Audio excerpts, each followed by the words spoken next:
जय श्री कृष्ण। नमस्कार। वेदांत के अध्ययन की श्रृंखला में श्रीमद् आदि शंकराचार्य जी विरचित विवेक चूड़ामणि के आज के सत्र में सभी साध्यायियों का स्वागत एवं अभिवादन ओंकार के नाद के साथ प्रार्थना करेंगे।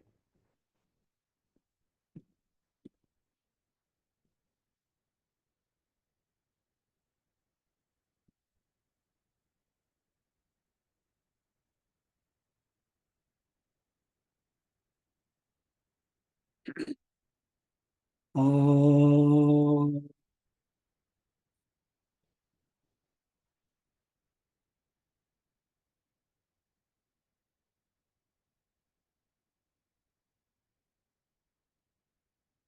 ओम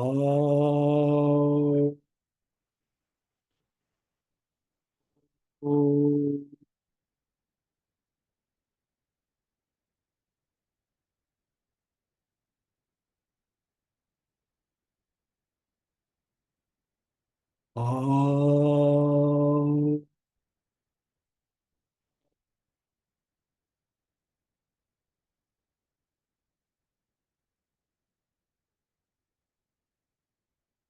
वक्रतुंड महाकाय सूर्यकोटि समप्रभ निर्विघ्नं कुरु मे देव सर्वकार्येषु सर्वदा।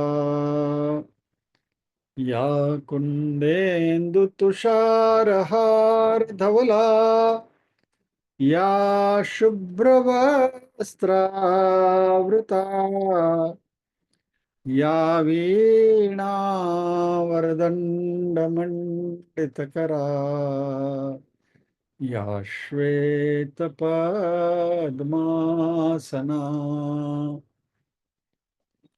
या ब्रह्माच्युतशङ्कर प्रभृतिभिर्देवैः सदा वन्दिता सा मां पातु सरस्वती भगवती निःशेषजाड्यापहा।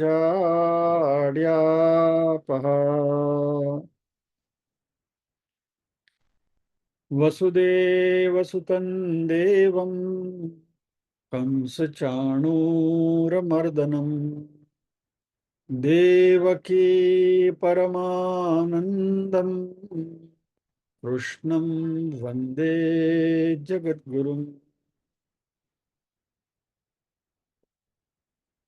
सदाशिवसमारम्भां शङ्कराचार्यमध्यमाम् अस्मत् आचार्यपर्यन्तां वन्दे गुरुपरम्पराम्। ॐ सहना भवतु सहनौ भुनक्तु सह वीर्यं करवावहै तेजस्विनावधीतमस्तु मा विद्विषावहै। ओम शांति शांति शांति।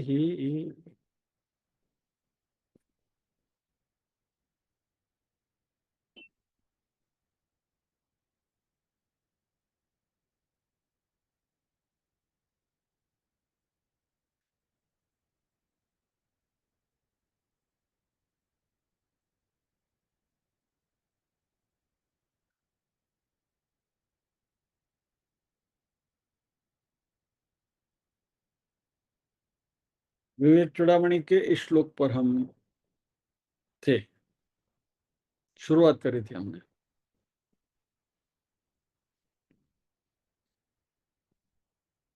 अभी विवेक चूड़ामणि का जो अर्थ है वो शुरू हो रहा है, यानी कि जो मेन थीम है वो अभी शुरू होती है। अभी तक जो हमने किया वो सब प्रिपरेटरी था, पेरिफेरल था, यानी अपने आप को इस ज्ञान के योग्य बनाने के लिए जो फाउंडेशन की जरूरत होती थी वो फाउंडेशन हमने देखा। अभी गुरु शिष्य के संवाद के रूप में विवेक चूड़ामणि का जो मुख्य अध्ययन है वो शुरू हो रहा है। तो इसका बैकग्राउंड ऐसा है कि मुमुक्षु शिष्य, विद्वान शिष्य, जिसने शास्त्रों का अध्ययन किया है, साधन चतुष्टय संपत्ति से जो संपन्न है,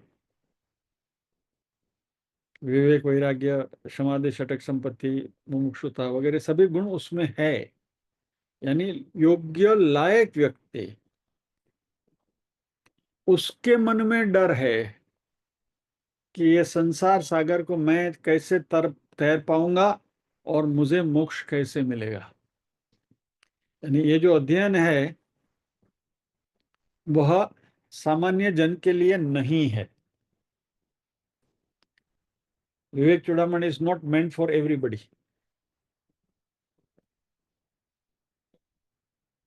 इसलिए हमने भी बहुत देरी से इसको शुरू किया है कि भगवत गीता का थोड़ा फाउंडेशन हमारा बन जाए, तत्वबोध का फाउंडेशन हो गया। ये सब होने के बाद अभी हम इस विषय पर आए हैं, क्योंकि इसमें वेदांत का निचोड़ है। तो अभी गुरु शिष्य के संवाद के रूप में बात आ रही है। तो शिष्य ने गुरु की शरणागति ली, गुरु के पास गए और कहा कि इस संसार रूपी दावानल से मुझे बचाइए, या तो संसार सागर को तैरने का मुझे रास्ता दिखलाइए।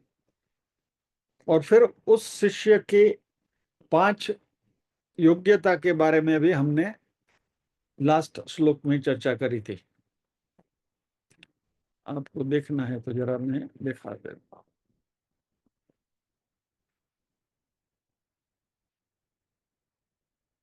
आ गया नहीं।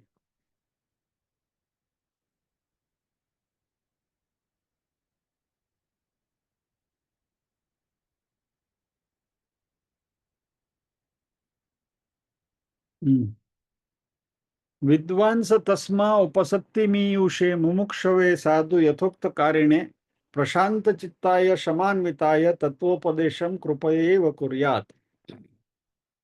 यानी गुरु ने ऐसे शिष्य को तत्व का उपदेश कृपा पूर्वक करना है। और कृपा का भी हमने डेफिनेशन देखा था। तो शिष्य शरणागति की इच्छा वाला, मुमुक्षु, आज्ञाकारी, शांत चित्त, समाधि षटक संपत्ति से युक्त और साधु शिष्य, जो स्वयं विद्वान है, वैसे शिष्य को गुरु कृपा करके उपदेश करें। और अभी गुरु उपदेश करने की शुरुआत कर रहे हैं। तो पहला श्लोक हमने देखा था, माँ भैष्ट्य विध्वंस्तव नास्त्यपाय संसार सिंधुस्तरणेस्त्युपाय ये नैव याता यतयोस्य पारम तमेव मार्गम तव निर्दिशामि। माँ भैष्ट, डरो मत, डोंट बी फियरफुल। विद्वंस यानी विद्वान, हे विद्वान। सी, गुरु शिष्य को विद्वान कहकर संबोधन करते हैं कि हे विद्वान, महाभैष्ट, डरो मत। तव नास्ति अपायः, तव न अस्ति अपाय, ऐसी संधि है यहाँ। तव न अस्ति अपायः, न यानी कि नहीं, अस्ति यानी है, नास्ति यानी कि नहीं है, अपायः यानी नाश, डाउनफॉल। तेरा अधपतन नहीं होगा। संसार सिंधोः तरणे हे अस्ति उपायः। संधि है, संसार सिंधोः तरणे हे अस्ति उपायः। संसार सागर को तैरने का उपाय है। There is a way to swim through this big ocean, जिसको हम संसार कहते हैं। ये नैव याता यतयोस्य पारम तम एव मार्गम तव निर्दिशामि येन एव याता यतयोः अस्य पारम। यतयोः यानी यतिजन, जति मुनि जो हम कहते हैं ना।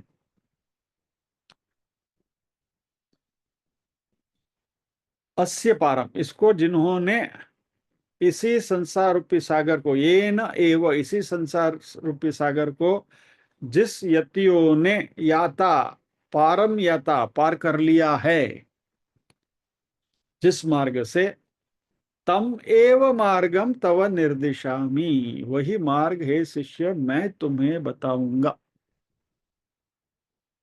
सो शिष्य के मन में भीति है कि ये संसार में, संसार सागर को मैं तैर पाऊंगा कि नहीं, कि भटक जाऊंगा।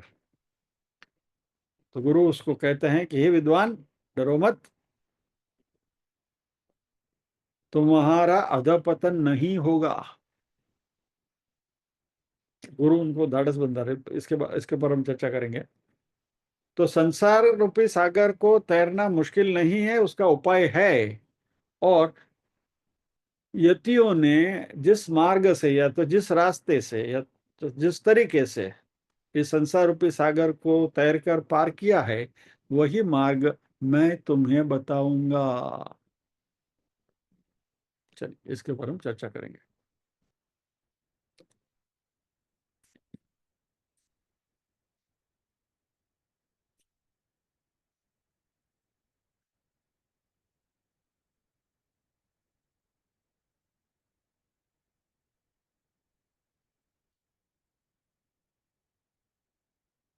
अभी इसको, शिष्य को डर किसका है?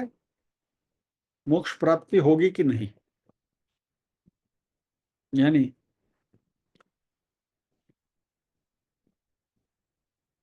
टाइम और स्पेस के जो दो डायमेंशन है, क्योंकि शिष्य विद्वान है, याद रखें।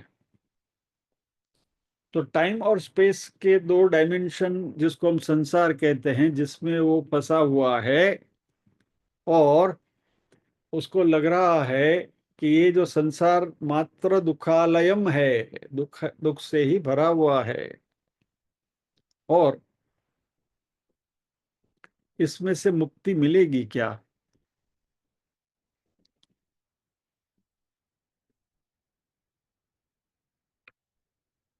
और ये विद्वान शिष्य का अनुभव ऐसा कुछ है कि वस्तुएं टाइम और स्पेस के डायमेंशन में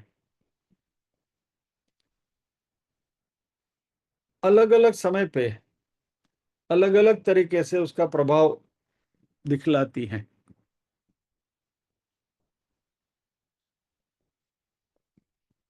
तो सामने जो हमारा एग्जाम्पल है वही ले लेते हैं। संगीता बेन अभी अंकलेश्वर में बैठी हैं। वही अंकलेश्वर का आज से 10 साल पुराना या तो 15 साल पुराना उनका अनुभव, और वही अंकलेश्वर का उनका आज का अनुभव, they are different. She is in the same environment, वही जगह पर है, पहले भी वहां थी, अभी भी वहां है शायद, लेकिन तब की बात अलग थी, अब की बात अलग है। यानी कहने का तात्पर्य क्या है कि टाइम और स्पेस के हिसाब से वही जो एनवायरनमेंट है, वो अलग अलग समय पर हमें अलग अलग अनुभूतियां देता है। और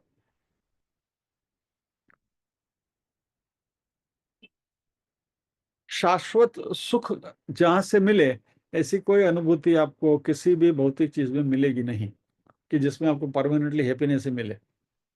इसलिए संसार दुख, और इसलिए गुरु के पास जाके कहा कि मुझे बचाओ। साइकोलॉजिकली, मानसशास्त्र की दृष्टि से, जब भी कोई भी व्यक्ति इस तरीके से परेशान है, तो पहले उसको ढाढ़स बंधाते हैं। अपने घर में भी मान लीजिए कि बच्चा बाहर खेलने गया है और दौड़ते दौड़ते रोते रोते आया और लगा, मम्मी मम्मी चंदू मने मारसे, मारी पाछा लाग्यो छे, हमણાં दौड़तो આવશે, મને मारवा આવશે, मुझे मारेगा। तो मम्मी पहले क्या करती है? बच्चे को गोदी में बिठाती है, सहलाती है, नहीं होगा तेरे को, कुछ नहीं होगा, डोंट वरी, मैं हूं ना, फिक्र मत कर। तो ये जो करुणा की बात हमने करी थी ना अगले श्लोक में, कृपा सिंधु, इसी तरीके से गुरु भी शिष्य को फिजिकली अपनी गोदी में नहीं लेते हैं, लेकिन उस इस तरीके की धाड़ा सुर को बंधाते हैं, या तो उसके सर पे ऐसा हाथ फिरा के बोलते हैं कि बच्चा धैर्य रखो, कुछ नहीं होगा, तुम्हारा अधपतन तो होगा ही नहीं, लेकिन मैं तुम्हें वो मार्ग बताऊंगा जिससे तुम्हें संसार सागर पार कर जाओगे। यानी पहले तो शिष्य को एक आशा बंधती है कि हाँ रास्ता है।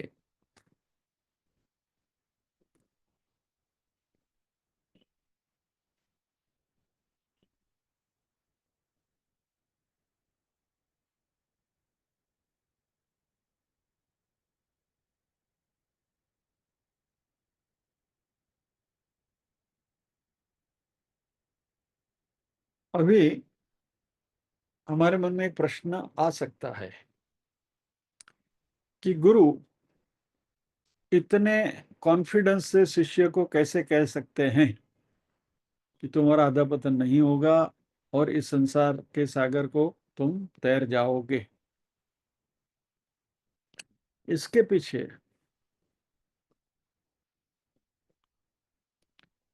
गुरु की जो मैच्योरिटी है, गुरु की जो साधना है, क्योंकि गुरु को अभी जिस लेवल पर वो है, उस लेवल पर उनको मालूम है कि ये तो संसार में जो भी सब है वह ईश्वर के ही अंश हैं, सब ईश्वर के ही अंश है, जैसे मैं हूं वैसा वो भी है।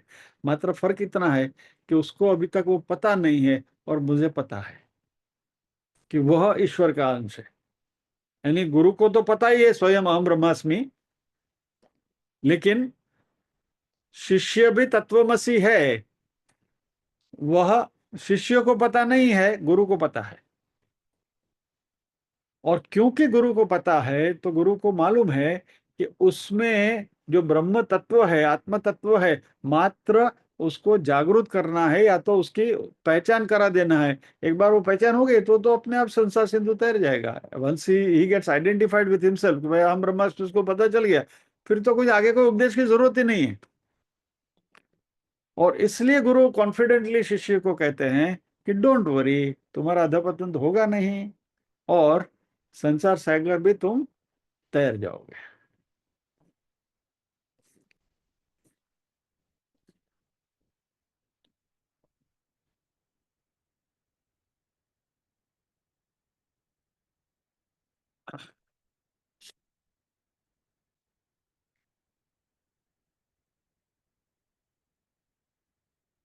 तो शुरुआत गुरु करते हैं महाभीष्ट। ये बहुत महत्व का वाक्य है। डरो मत, डो नॉट बी एंशियस, चिंता मत करो, पैनिक मत करो। भी धातु से उसका आत्मनेपद है ये, प्रथम पुरुष एक वचन, लम लकार, नाभिष्ट।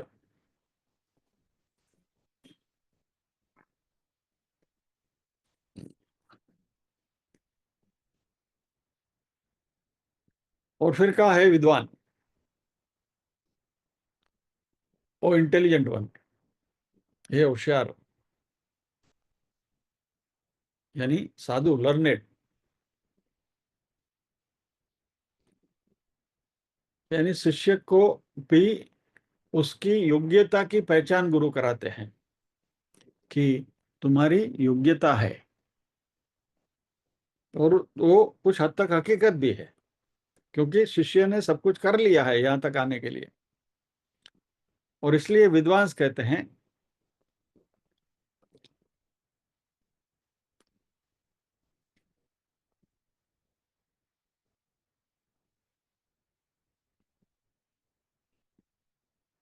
डरना क्यों नहीं है, तव अपायः न अस्ति, तुम्हें कोई डर नहीं है, there is no danger for you. तुम जो भविष्य के बारे में चिंतित हो, उस चिंता का कोई स्थान नहीं है। हमारे में वो चिंता होती है ना, रिटायरमेंट के बाद क्या होगा, हमारे पास इतना धन बचेगा कि नहीं बचेगा, बीमारी आ गई तो क्या करेंगे, सफिशिएंट सेविंग है कि नहीं है, बैंक इंटरेस्ट कम हो गया, पहले 10% मिलता था अभी 5.5% मिलता है, या इनकम आधी हो गई, फिक्स डिपॉजिट में पैसा सेफ है कि नहीं, वगैरह वगैरह वगैरह। बच्चे लोग हमारा ख्याल रखेंगे कि नहीं रखेंगे, बहुत बहुत सारी दुविधाएं मन में रहती हैं अपने बारे में, अपने बच्चों के बारे में। और ये जो प्रोजेक्शन है, वो जितना उसके बारे में हम चिंता करते जाएंगे, उतना हमें वो ज्यादा ज्यादा सताते जाएंगे। तो इसलिए गुरु शिष्य से कहते हैं, तव अपायः नास्ति, यानी तुम्हें कोई डर नहीं है, डोंट वरी।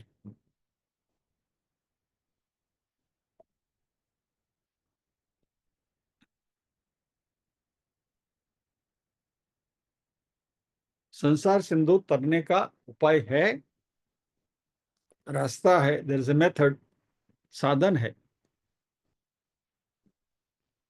जैसे कोई महामारी से पीड़ित व्यक्ति डॉक्टर के पास जाता है, और डॉक्टर पहले ही उसको बोल दे, अरे अरे आपको तो ये हो गया है, बस अभी तो आप 3 महीने के मेहमान हैं, फटाकड़ा जम फुटी जैसो।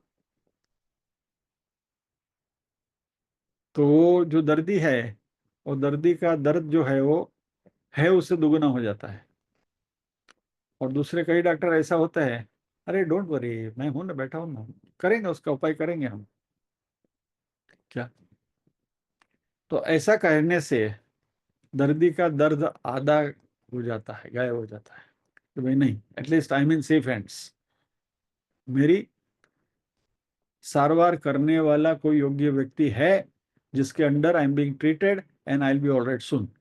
और ये जो मन का जो भाव है ना, वो भी हमें ठीक करने में बहुत मदद रूप करता है, because these are all psychological parameters. तो ये मानसीय परिमाण है।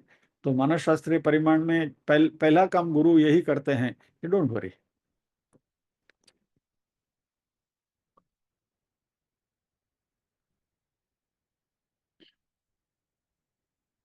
अच्छा, अभी यहाँ कौन सी मेथड से, कौन सी रीत से, कौन सी पद्धति से गुरु शिष्य को संसार सागर तैरने की का मार्ग सिखाएंगे, वो बड़ा महत्व का है। यहाँ गुरु कहते हैं कि ये कोई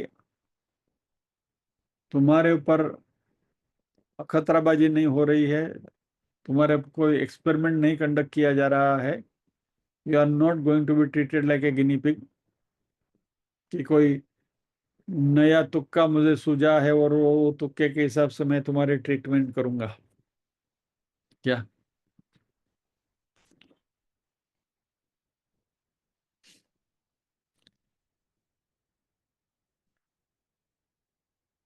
मार्केट में जब भी कोई फार्मास्यूटिकल कंपनी नवी दवाई लॉन्च करती है, तो उनके जो मेडिकल रिप्रेजेंटेटिव है, वो डॉक्टर को फ्री सैंपल्स वगैरह देकर आते हैं।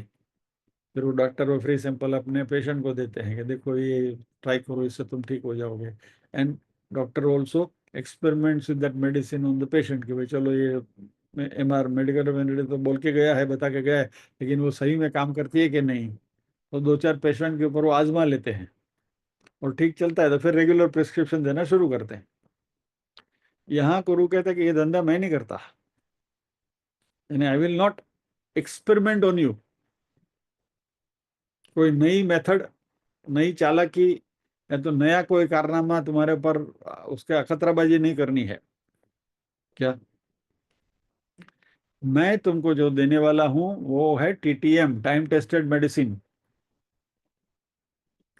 समय के, वर्षों के, सदियों से जिस विधि से कई लोग ने संसार सागर को तैरा है, वही विधि का मैं भी प्रयोग करूंगा। और इस मार्ग से जाने वाला कोई व्यक्ति फेल नहीं हुआ है।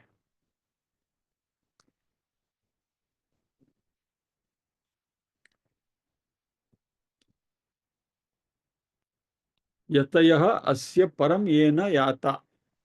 यतयः यानी जो लोग, द सीकर्स, यति कहते कहते हैं ना, सन्यासी। अभी यहाँ यति यानी सन्यासी, सन्यासी का अर्थ यहाँ समझने जैसा है। What do we mean by sannyas इस लेवल पर? रिमेम्बर, अभी शिष्य किस लेवल पर है उसका जरा at the back of the mind रखिएगा, कि शास्त्रों का अध्ययन जिसने किया है, तत्वबोध सीखा है,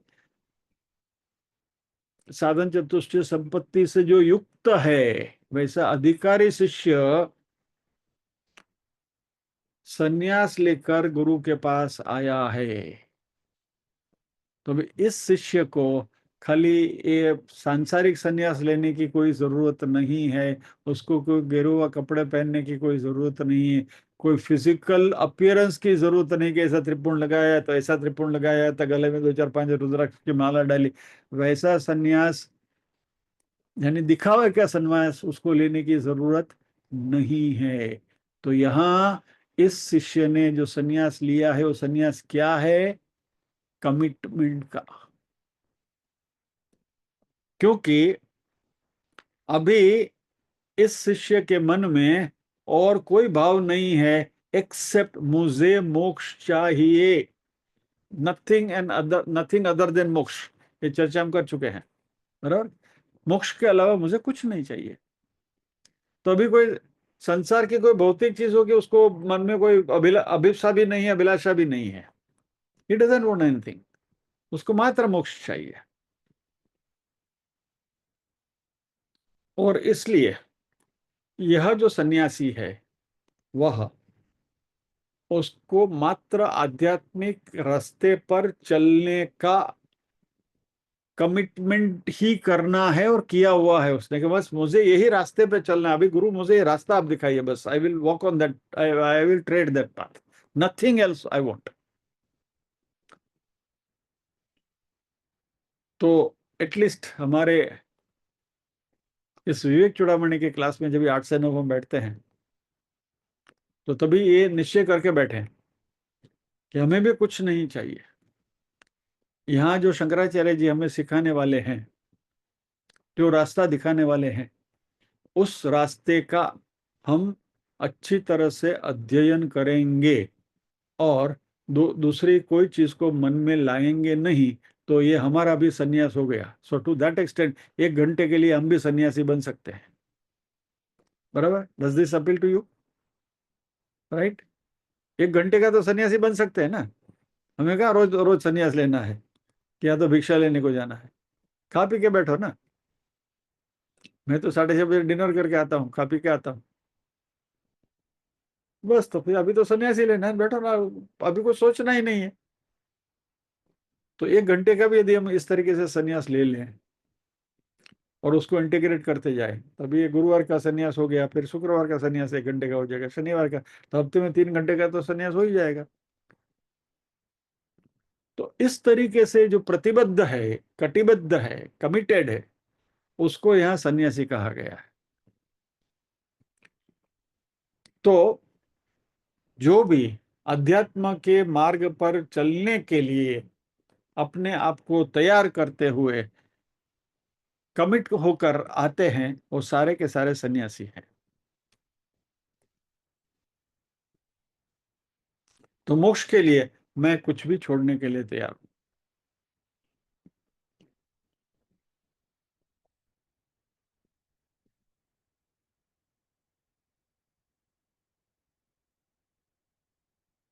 अभी अभी का जो ताजा किस्सा जो अभी हमारे सामने ही है,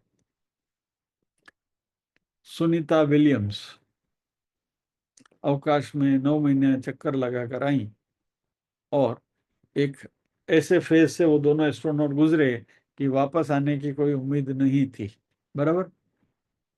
नाउ उनकी सिचुएशन में अपने आप को रख के सोचो कि अवकाश यान में बैठे बैठे उन्होंने क्या सोचा होगा। पृथ्वी पर आने की तो कोई उम्मीद ही नहीं थी कि वापस आएंगे। ये तो मिरेकल हुआ कि आ गए।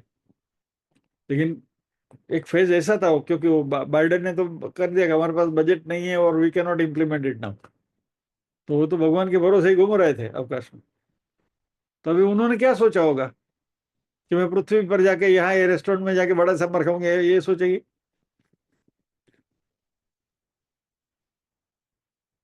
सब कुछ ऑटोमेटिकली छूट ही जाता है ना, देर इज नथिंग एल्स। कोई डिजायर ही नहीं रहती है। तो तभी जब भी वो क्वारंटाइन से बाहर निकलेंगे, तभी जब भी अपने अनुभव की बातें करेंगे, तभी कोई बहुत बहुत सुनने का मजा ये आएगा, हमें भी उसमें से कुछ सीखने को मिलेगा कि वो इस स्थिति में क्या क्या क्या गुजरती है मनुष्य के मन के ऊपर। तो when you are reaching a point of no return,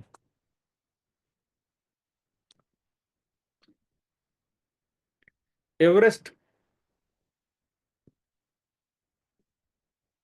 अभी तो काफी लोग जाते हैं और क्लाइंब भी कर लेते हैं, लेकिन एक जमाना था कि एवरेस्ट के ऊपर चढ़ना बहुत दुष्कर था, इट वेरी डिफिकल्ट। तो शेरपा को लेकर जाते थे, और जो एवरेस्ट चढ़ते थे तो उनके लिए कुछ बड़ा इनाम भी होता था उस जमाने में, कोई 20 लाख 25 लाख रुपए का इनाम भी उनको मिलता था। अभी वहाँ ऐसा होता है, वापस Suresh ji will jail with me, कि जैसे जैसे आप ऊपर चढ़ते जाओ, ऊंचाई जैसे जैसे बढ़ती जाती है, वैसे वैसे चढ़ना दुष्कर होता है। Then every single step becomes difficult, क्योंकि अभी इधर से 10 कदम भी आगे बढ़ना है तो ये मुश्किल बात है। तो एवरेस्ट में कई किस्से ऐसे हैं कि अंतिम 5 फुट 10 फुट 20 फुट बाकी है, और वहां से वापस चले आए हैं कि भाई नहीं, अभी यहाँ से आगे नहीं जा पाएंगे, वी कैन नॉट मूव। ऐसी परिस्थिति भी आ जाती है क्या। तो यहाँ अध्यात्म के मार्ग में पर भी, एवरेस्ट में तो ठीक है कि एक प्रकार की अड़चन थी, बहुत अनफेवरेबल कंडीशन थी, कोई टेम्पटेशन तो वहां थे ही नहीं।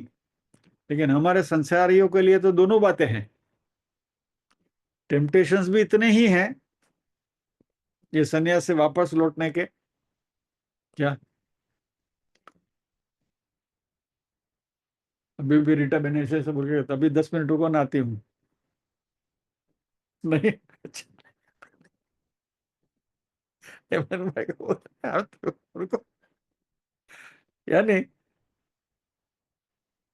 ये 1 घंटे का सन्यास भी जो हमारा है, वो हम बहुत मुश्किल से निभा पा रहे हैं, क्योंकि जिम्मेवारियां हैं, टेम्पटेशंस है, और ऐसे कोई डरावनी स्थितियां भी हैं कि जिससे हमें लौटना पड़ता है। क्या, और जीवन का सबसे उच्चतम लक्ष्य जो मोक्ष है, उसके लिए मानसिक तैयारी जो चाहिए, स्टेड फास्टनेस जिसको बोलते हैं, क्या, वो तैयारी, इसको यहाँ सन्यास कहा गया है। तो मात्र वो गेरुए कपड़े धारण करना या तो माला पहन के तिलक लगा के जाना, वो सन्यास, और सन्यास की बातें करना, वो सन्यास नहीं। कमिटमेंट चाहिए, और ऐसे कमिटेड व्यक्ति को यति कहा गया। इस श्लोक में शंकराचार्य जी ने यति शब्द का प्रयोग ऐसे लोगों के लिए किया है।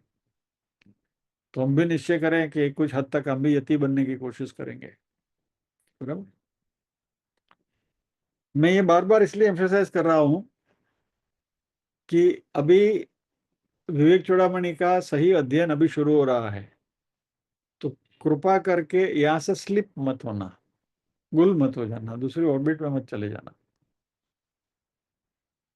बाकी तो जैसे आपका प्रारब्ध, और जो भी जिसके नसीब में जो लिखा है वही उनको मिलने वाला है। बट आगाह करके रखना मेरा कर्तव्य है, इसलिए करता हूँ।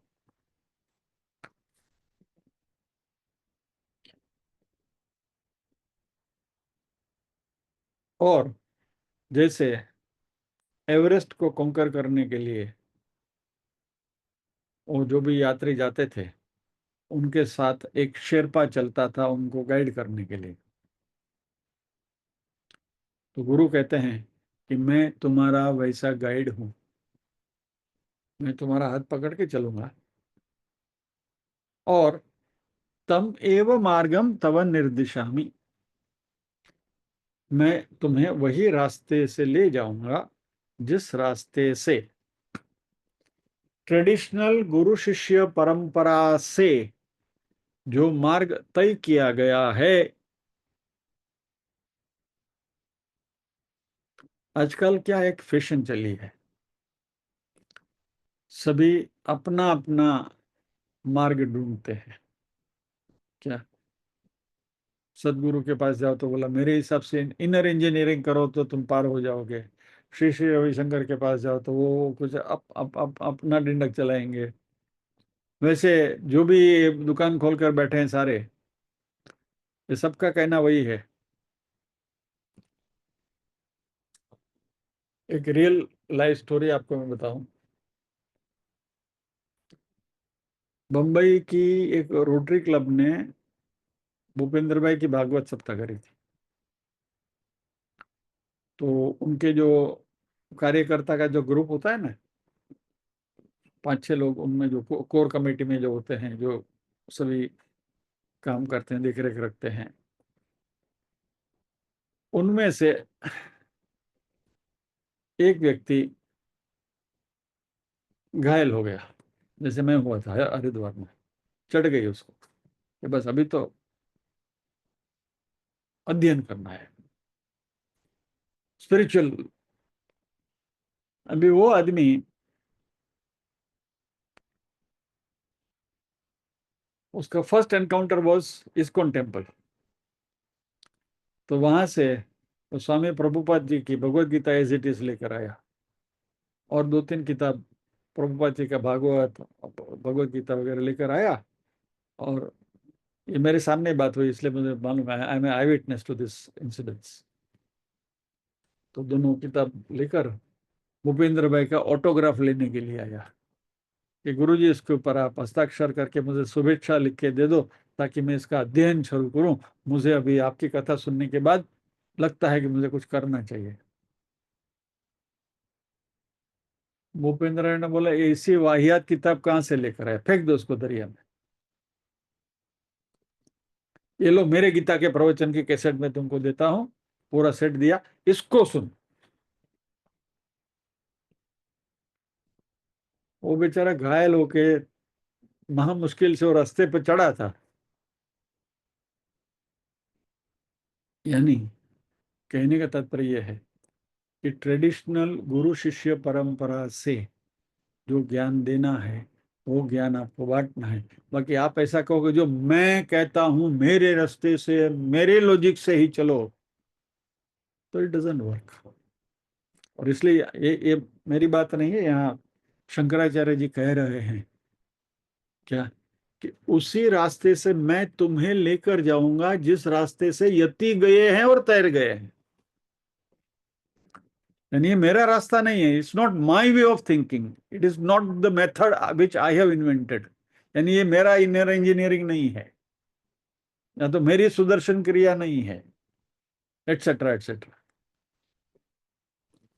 लेकिन आजकल ये फैशन हो गया है, सबको अपना अपना डिंडक चलाना है।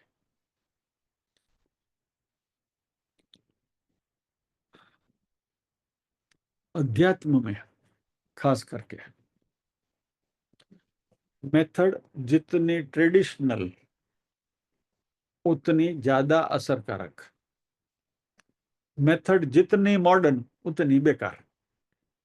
सिंपल इक्वेशन में आपको अध्यात्म में एटलीस्ट, क्योंकि यहाँ you have to go by the time tested route only, तो ही कारगर होगा, तो ही बात बनेगी।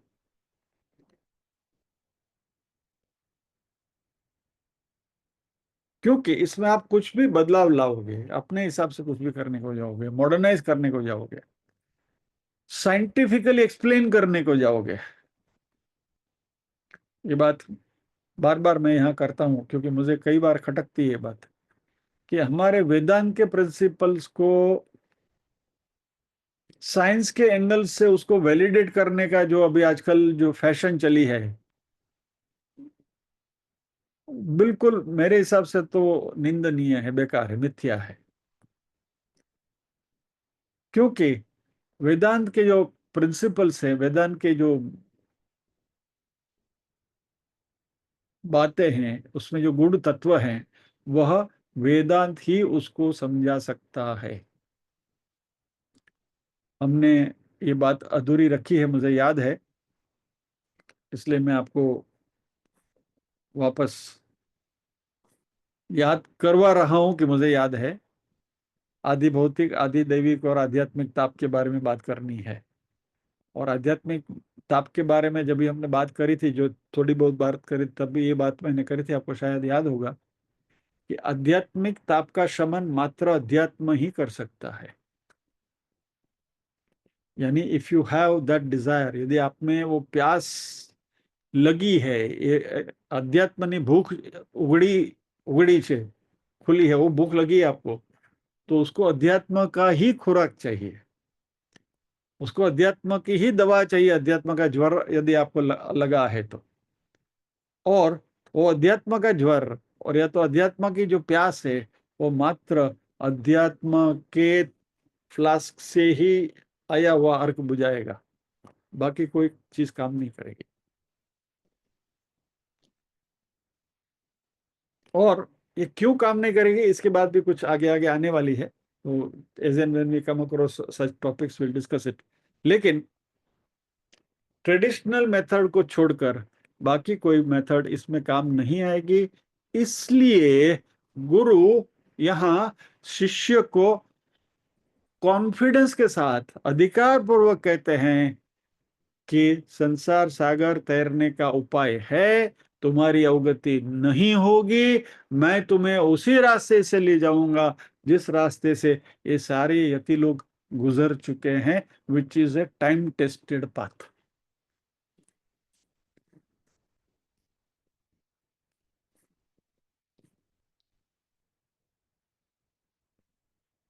माँ वैष्ठ विध्वंस्तव नास्त्यपाय संसार सिन्धोस्तरणेऽस्त्युपाय ये नैव यातायतयोऽस्य पारम् तमेव मार्गम तव निर्दिशामि। माँ वैष्ठ विद्वान तव न अस्ति अपायः, यहाँ संधि करने में गलती मत करना, अस्ति उपायः मत करना, अपायः है, न अस्ति अपायः, नास्त्यपायः है, नास्त्युपायः नहीं है, उपाय नहीं, अपायः। अपाय यानी कि डाउनफॉल, अधोगति। तव न अस्ति अपायः संसार सिंधु तरणे है अस्ति उपाय। देखिए यहाँ ऊपर वाला और नीचे वाला फर्क देखिए, यहाँ अपाय है, न अस्ति अपाय है, और यहाँ अस्ति उपाय है, अस्त्युपाय है, यहाँ अस्त्यपाय है। ठीक है, तो जो संधि देख रहे हैं उनके उनके लिए खास व्याकरण जो देख रहे हैं, येन एव याता यतयोः अस्य पारम तम एव मार्गम तव निर्दिशामि। तो इस रास्ते से जो यति गुजर चुके हैं और संसार सागर को जिन्होंने पार कर लिया है, वही मार्ग, तम एव मार्ग, वही मार्ग, तव तुम्हें निर्दिशामि, तुम्हें मैं दिखाता हूं। अच्छा, निर्दिश्यामि भी नहीं कहा है, निर्दिश्यास्मि भी नहीं कहा है, मैं तुम्हें दिखाऊंगा, फ्यूचर टेंस भी नहीं है। निर्दिशामी, तुम्हें दिखा रहा हूं, आज से मैंने शुरू किया है, कर दिया है अध्ययन, तुम्हारी उंगली मैंने पकड़ ली है, प्रेजेंट टेंस है निर्दिशामी, बराबर। नहीं तो फ्यूचर टेंस होगा तो क्या होगा, निर्दिश्यास्मि होगा, बताऊंगा नहीं, आज ही बता रहा हूं, अभी से शुरुआत हो गया। तो that is what it is. आगे अध्ययन हम करेंगे, आज हम इस चर्चा को यहीं रोकते हैं, प्रार्थना करेंगे।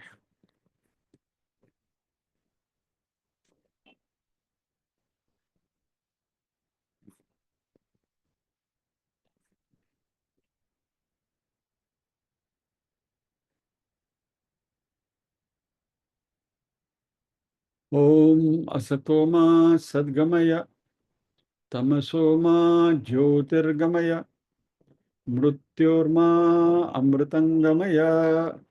सर्वेषां स्वस्तिर्भवतु, सर्वेषां शान्तिर्भवतु, सर्वेषां मङ्गलं भवतु, सर्वेषां पूर्णं भवतु। लोका समस्ताः सुखिनो भवन्तु। लोका समस्ताः सुखिनो भवन्तु। नाहं कर्ता हरिः कर्ता, हरिः कर्ता हि केवलम्। ओम शांति शांति शांति ही। सभी के हृदय कल में विराजमान परम कृपालु परमात्मा को वंदन करते हुए आज के सत्र को विराम देते हैं। अगले गुरुवार फिर मिलेंगे अगले श्लोक के साथ। जय श्री कृष्ण।